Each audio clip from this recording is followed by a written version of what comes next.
Good morning. Welcome to Unity Longmont Spiritual Center on September 11th, 2022.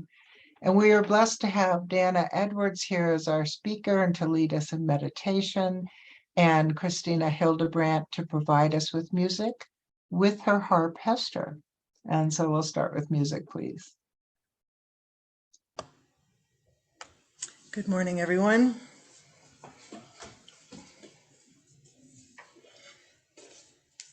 Hester says good morning.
Thank you, Christina. It's at this time that we go into prayer together by taking a breath, being aware of our bodies, our minds. Beloved presence, everywhere present. We are joyous to be together, to celebrate all the divine gifts we have individually and as a group, to celebrate this life that may include struggles and include such joyous moments, such meaningful moments. What adds so much to the purpose and meaning of our life is sharing it together, recognizing the divine within each other and ourselves. We take a breath and we celebrate and we say thank you. And so it is. And we will have more music.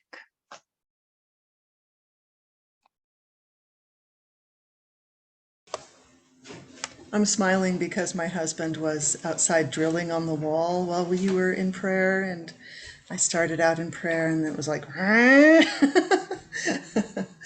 so no more drilling. It will be fine now. Not that you heard it. That's good.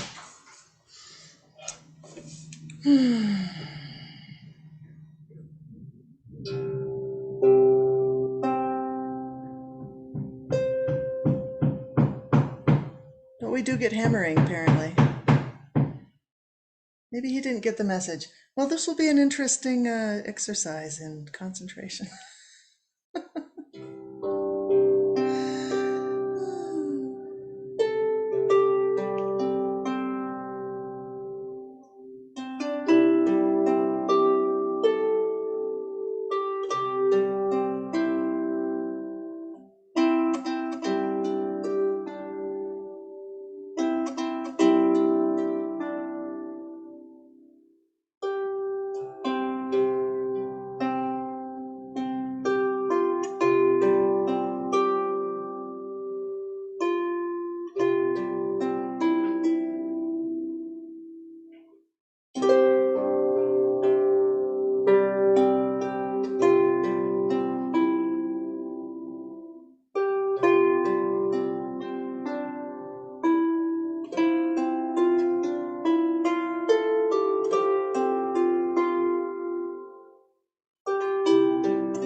Thank you, Christina, for your beautiful music and concentration.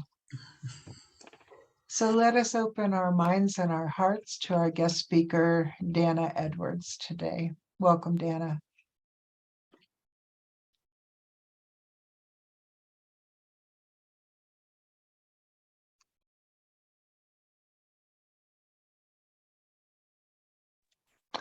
You're muted. Oh, I didn't know I could unmute myself. Okay. Well, thank you so much for having me. And it really feels like I'm coming home to a group of dear friends. I know almost everyone here except for Susan and Paige from other things, other events, and so and classes that Dave has taught. So really nice. And I haven't done any public speaking since before the pandemic. So extreme introvert here, and I've kind of lost the people skills that I had scraped together in my first 6 decades over the last 2 years. So anyway, a little bit squeaky here, but really nice to be able to give in this way.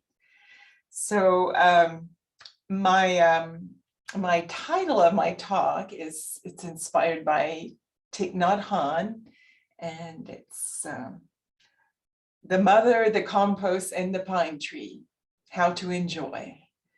So these are all a collection of 3 teachings by Thich Nhat Hanh that have really helped me to understand what meditation is and how to meditate. And that, of course, just carries over. Meditation is just kind of practicing a more intense form of living. So it carries over to just everything that happens in workaday life. And so I've been meditating and studying his teachings for about 10 years now. And he writes in a very beautiful, poetic, simple language that even a child, even an inner child, can understand. Extremely erudite man who I've tried to read some of his technical stuff. So it's very much a chosen style. And so I believe that style is as much a teaching as the content of what he's saying. And so I'm sure you've all heard about him. He died this year at the age of 95. And he wrote over 100 books and was very active as a peace activist, starting during the Vietnam War, and also as a climate activist. Founded universities, presses, multiple retreat centers, and he traveled tirelessly until he had a stroke in 2014.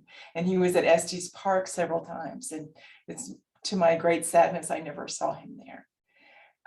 And one thing I loved about him is he was very gentle and unassuming, and children would just run and get in his lap right away. And the retreatants would ask these really hard questions, and they'd ask them, and you're like, oh, you felt sorry for him. How is he going to answer that? You know, and yet it was so beautiful. And it was some of these really hard questions that I kind of gasped when I heard someone ask, you know, and then very much wanted to hear the answer, of course, that some of, you know, the parts of this talk came out of. And he is credited for being the father of mindfulness.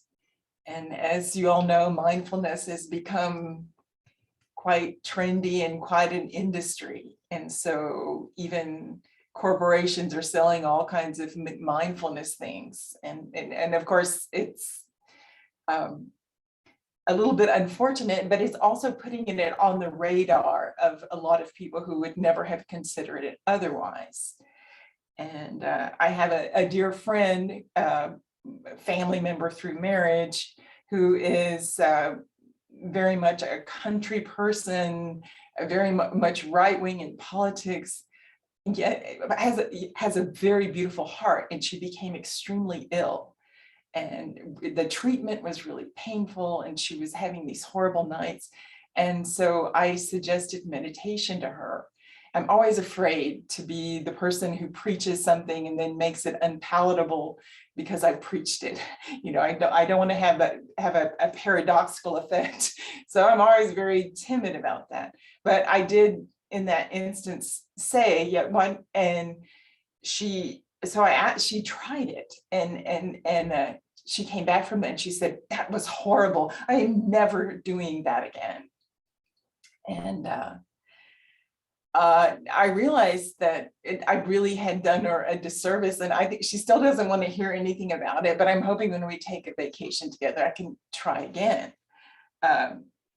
When people come to meditation, they've heard some things because it's out there, right? And a lot of people say, oh yeah, you're just going to bliss out. And people expect to sit there and be really peaceful and everything, just kind of all the worries go away. And it's kind of like you smoke some really good pot, way back in the day, and it just feels happy and good and you're floating. And that's what people are expecting.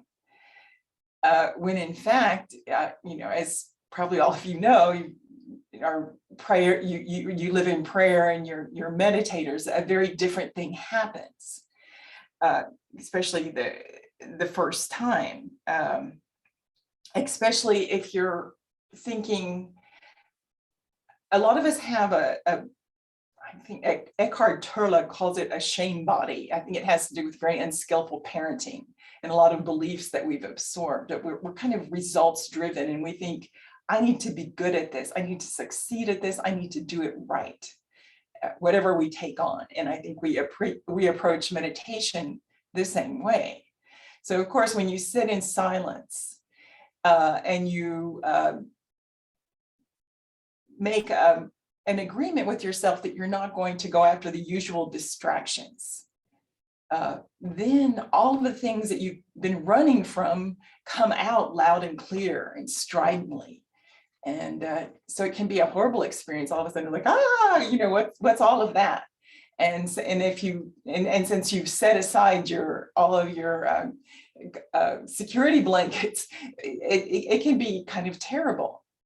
And then if you add on top of that, I'm not doing this right because there's something wrong with me, then the whole venture to feel more loving and compassionate towards yourself becomes one more reason to feel bad about yourself. And there's a basic teaching that if you don't get that before you ever dip your toe in, it can be that terrible experience. But there's basically two parts. The first part is becoming aware of your pain, because that's what happens. And the second part is holding that pain in compassion and kindness. And there are teachings and techniques for that. So a lot of people just get to step number one, becoming aware of their pain, and then they want to run away with their hair on fire and never do that meditation thing again. So very important, for people to know, yeah, there's a second step, and it does come about, it does happen. But so there's kind of two parts. There's the taming of the mind a little bit, and then the opening of the heart. And there's an awareness of whatever is going on, and often it's not pretty at first, whatever is going on. And then there's an acceptance of all these things that are manifesting. And basically not saying, oh, whatever is happening is great and okay, and I have no desire to change it. That's not what the acceptance means here. It's like saying, it is here. I allow that this is happening. Like today the sky is blue. It's like saying the sky is blue today. It's just a statement of fact. This is manifesting for me, and this is a part of me. And since this is a part of me, it's a valid part of me. And since it's a part of me, I'm going to extend some friendship to it and allow it to be, and figure out what it needs to feel some relief, and what it needs to feel cherished by me, by my awareness. And so how do you care for something like this? So, okay, for example, I'm meditating and I think of this really treacherous, mean thing that this woman said about me. It's like, and becoming aware, and then the minute I become aware of that anger, that resentment, I become aware of all these stories around it. yeah, she did that, she shouldn't do that, bad, bad. And then there's another layer, like, then, well, if that happened to you, it's because you weren't skillful enough and you didn't see it coming, and this and that. And the fact that you're still not over it yet, all these weeks later, it's because you're not strong enough, you didn't love it. So there's all these beliefs. There's all these beliefs about me, about how people should behave, about what's allowable. So the emotion is all tied up with all kinds of storylines and also all kinds of basic beliefs.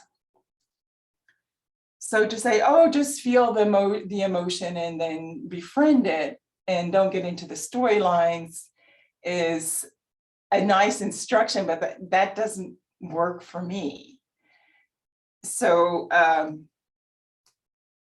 the first Thich Nhat Hanh teaching that really helped me was what should my relationship be to this thing that's arising, this painful emotion with all of its storylines and all of its beliefs that probably go way back to childhood about me and the world and how people should behave or not behave.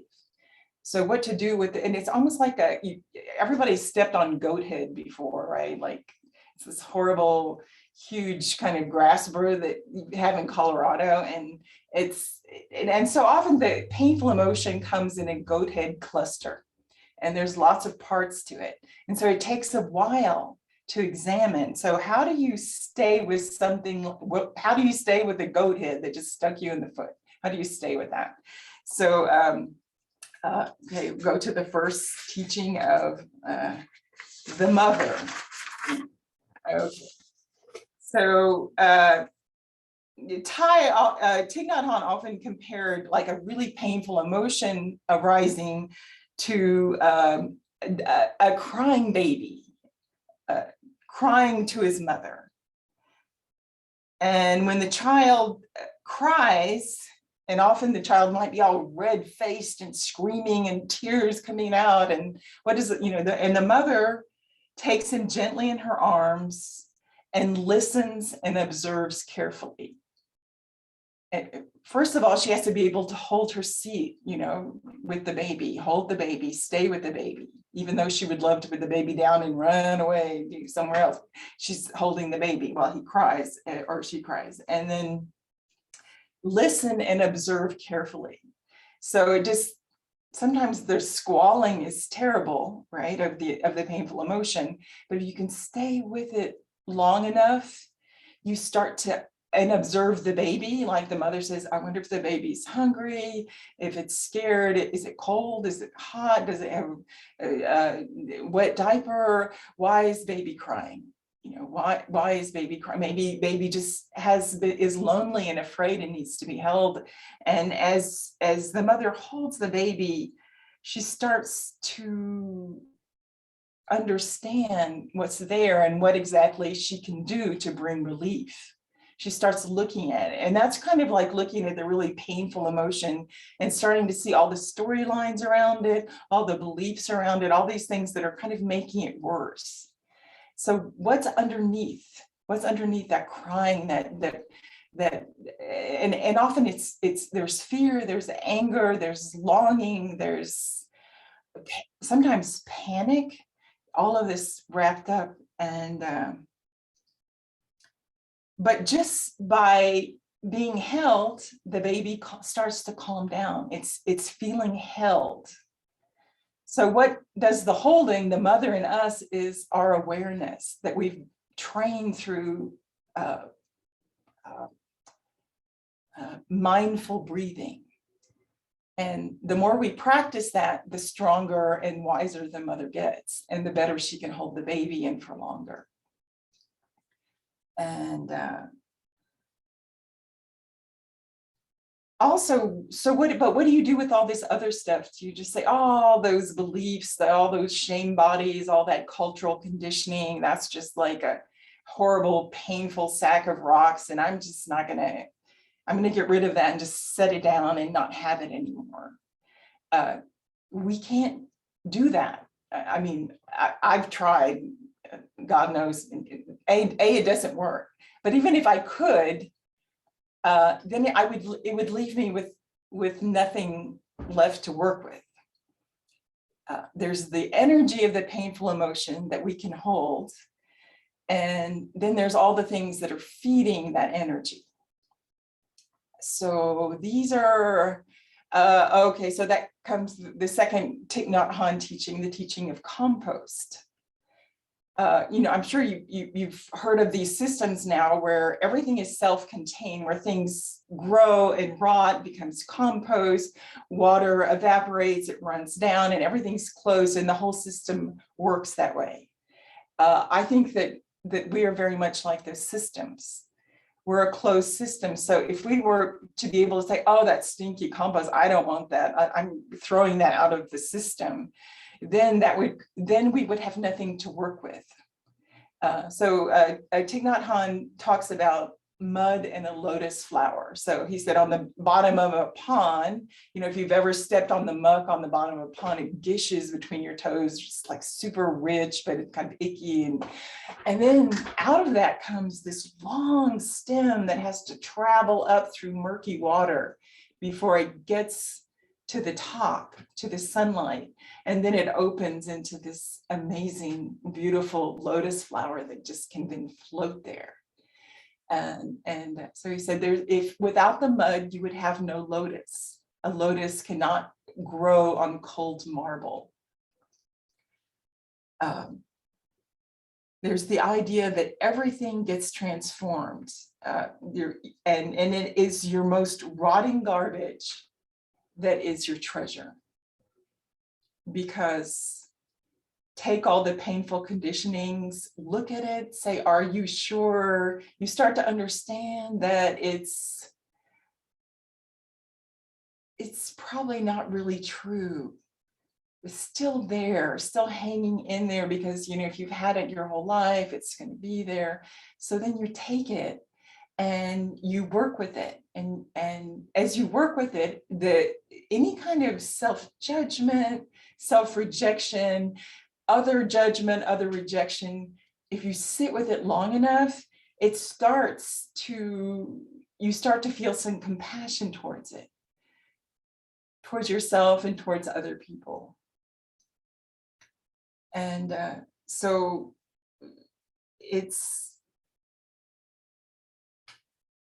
I find that often something that can start as like really deep anger, if I sit with it long enough and I sit and everything kind of sifts out. He also talks about a glass of real cloudy apple juice that a little child didn't want to drink. She goes, I don't want to drink that. And he said, well, just let it sit there for a while. And after it sat there for an hour or so, all of the sediment went to the bottom, and it was a beautiful, clear apple juice that she did want to drink. So after the settling, you kind of realize that all these things are there. They're probably not really true. They're always going to be part of you. So therefore, that's your mud. That's your mud to work with. And so what can I do with that? And one of it is just a big part of the compassion for me is saying, God, this hurts so much. And then I realize, that a lot of other people probably feel that too. So then I start to really feel for them. It's like, gosh, this hurts, and how can I, and if I can, but the only way I can accept it for other people and be kind, really truly kind and not fakey kind to other people, is if I can do it for myself first. And so just say something else.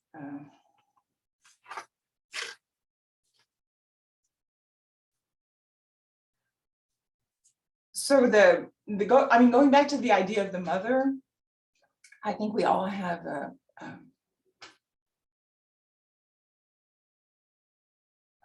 a divine presence that we go to, a mother or a father who we feel is like an infinite source of love and compassion for us.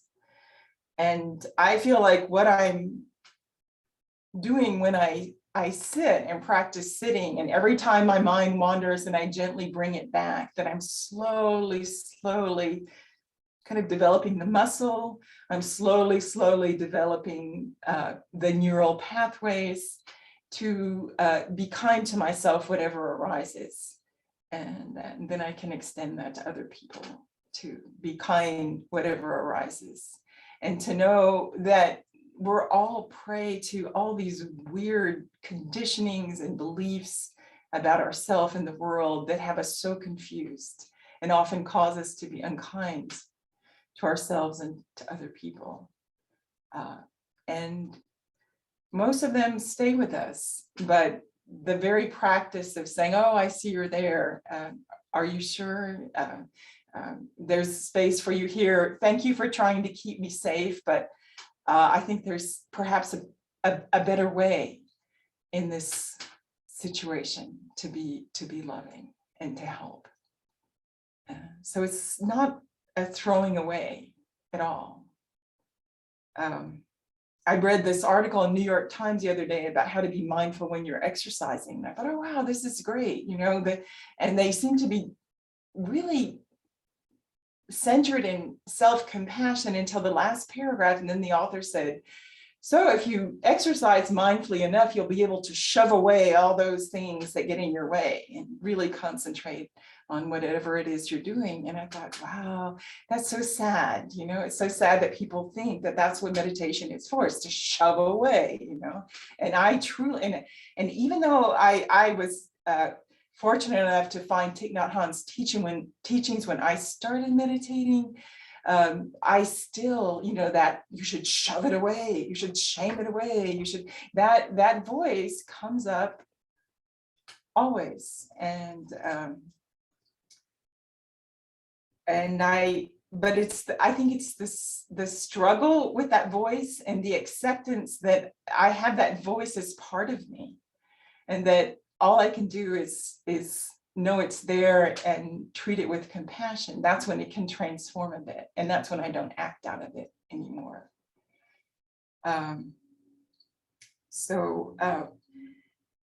One of the hard questions that somebody asked Thich Nhat Hanh in a retreat was like, I don't like meditating. What if I really dislike it and it's painful for me? And I thought, oh my God, what's he going to say? So I'm just going to read quickly what he said, which is really cool. He said, if you don't find it pleasant to sit, don't sit. You have to learn the correct spirit of sitting. If you make a lot of effort when you sit, you become tense, and that creates pain all over your body. Sitting should be pleasant. When you turn on the television in your living room, you can sit for hours without suffering. Yet when you sit in meditation, you suffer. Why? Because you struggle. You have to learn to sit without struggling. If you know how to sit, then sitting is very pleasant. So it's basically saying if you're suffering, then you've gone down a confusing path that is not meditation. If every breath, the purpose of every breath is to enjoy the breath, and to use the enjoyment that's generated by that breath, that energy, to hold whatever comes up in compassion, then it does become an enjoying thing. And he also said, do it in a way that you enjoy it, that feels good for you. And I thought, how compassionate, because I was used to seeing those people in Zen halls and someone going around with a stick and rap them, and I was like, oh, that's just terrible. I'm not saying that's what it means, but for me, it worked a lot better to have someone say, well, you know, if it doesn't feel good, just you're trying too hard, you're overwhelmed, back off, and move slowly and do what really feels good for your heart, feels good for your inner child, what feels good for you, and pay attention to that. And that is the only way that you can go forward with it. And then so the last teaching is the pine tree. So the mother, the compost, and the pine tree. So the pine tree teaching came out of another one of those terrible questions that someone asked. So this person says,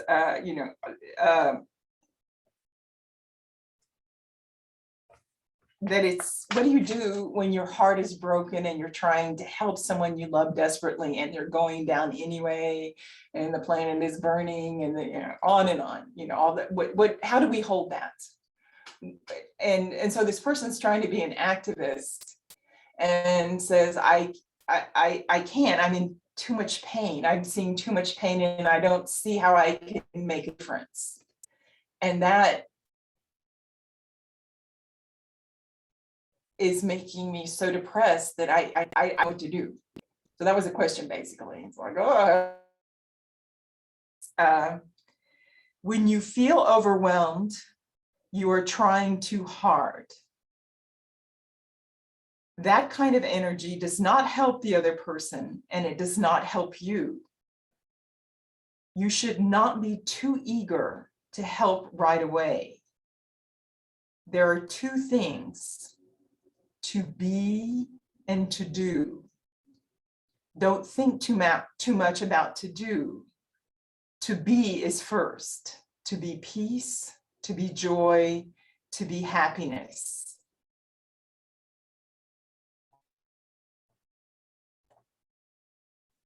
So first you have to focus on the practice of being fresh, being peaceful, being attentive, being generous, being compassionate. This is the basic practice. It's like if the other person is sitting at the foot of a tree. The tree does not do anything, but the tree is fresh and alive. When you are like that tree, sending out waves of freshness, you help to calm down the suffering in the other person. Your presence should be pleasant, it should be calm, and you should be there for him or her. That is a lot already. When children like to come and sit close to you, it's not because you have a lot of cookies to give, but because sitting close to you is nice. It's refreshing. So sit next to the person who is suffering and try to be your best. Try your best to be your best. Pleasant, attentive, and fresh. And since I read that teaching, every time I sit down to meditate, I have the intention. I set the intention of like, may I become as loving and understanding of all the parts of myself as I can possibly be.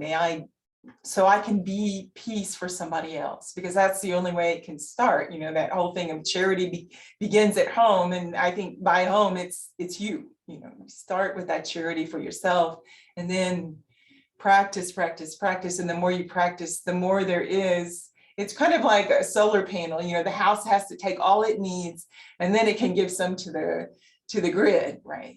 And so that's, I understand it that way because of that. And so may we all flow out for each other. And anyway, I wanted to end with a really small prayer. It's a poem that he wrote, just a few lines long. And as I read the prayer, you can think of it in two ways. You can think of you talking to another person, or you can also think of it as you talking to your inner child. You are me, and I am you. Isn't it obvious that we inter-are? You cultivate the flower in yourself so that I will be beautiful. I transform the garbage in myself so that you do not have to suffer. I support you, you support me. I am here to bring you peace. You are here to bring me joy.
I'd like to come in here for a moment with one of my favorites of Thich Nhat Hanh.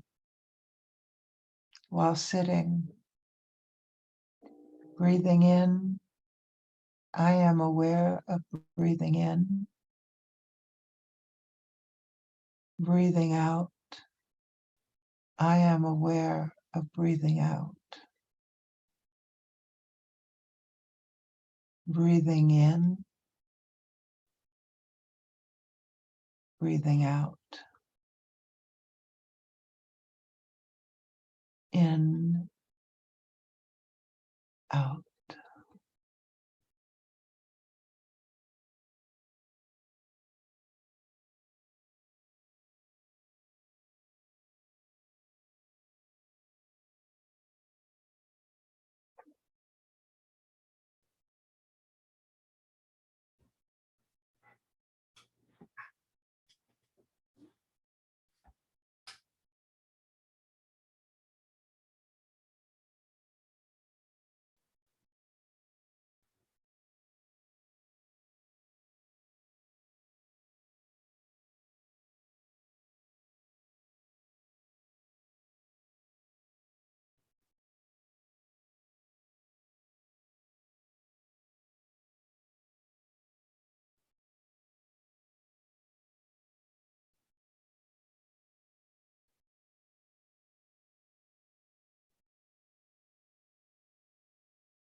It's at this time that as we sit, we invite Christina to bring us some of her music.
Thank you, Dannah. Thank you, Christina.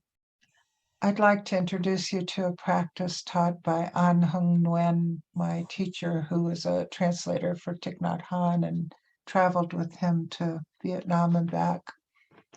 And that is called eye kisses.